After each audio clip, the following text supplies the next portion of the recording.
मी वंशिता जाधव स्वराज दर्शन या news channel मध्ये आपले स्वागत करते। युवा ग्रामीण पत्रकार संघाचे सातारा जिल्हा अध्यक्ष पत्रकार दत्ताराम फाळके यांचा राष्ट्रीय युवा चेतना पुरस्काराने सन्मान। तडवळे तालुका खटाव येथील पत्रकार दत्तात्रय फाळके यांचा राष्ट्रीय युवा चेतना पुरस्कार देऊन सन्मान करण्यात आला।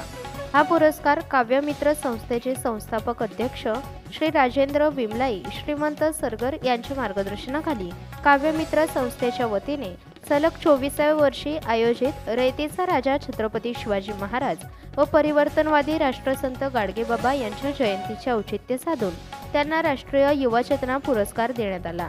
पत्रकार दत्तात्रय फाळके हे DSP न्यूज नेटवर्क यूट्यूब चॅनलचे संपादक, राज्य दैनिक बाळकडू पश्चिम महाराष्ट्र विभाग प्रमुख, युवा ग्रामीण पत्रकार संघ सातारा जिल्हा अध्यक्ष, महाराष्ट्र पत्रकार संघ सातारा जिल्हा उपाध्यक्ष इत्यादी पदांवर कार्यरत आहेत। त्यांनी या संघटनेच्या संस्थेच्या माध्यमातून केलेल्या सामाजिक कार्याची तसेच पत्रकारिता क्षेत्रात उल्लेखनीय कार्याची दखल घेऊन त्यांना माननीय सौ मधुरा मुकुंद भेलके अध्यक्षा मसोबा देवस्थान ट्रस्ट खारावडे तालुका मुळशी यांच्या हस्ते राष्ट्रीय युवा चेतना पुरस्कार देऊन सन्मान करण्यात आला। हा पुरस्कार वितरण सोहळा पिंपरी चिंचवड सायन्स पार्क येथे पार पडला।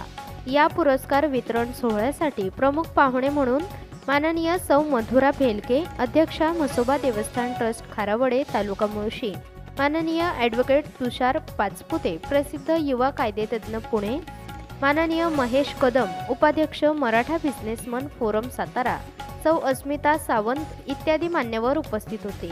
ब्युरो रिपोर्ट स्वराज दर्शन न्यूज सातारा। चॅनलवर जर नवीन असाल तर चॅनलला सबस्क्राइब करा। व्हिडिओ आवडल्यास व्हिडिओला लाईक करा आणि शेअर करायला विसरू नका। धन्यवाद।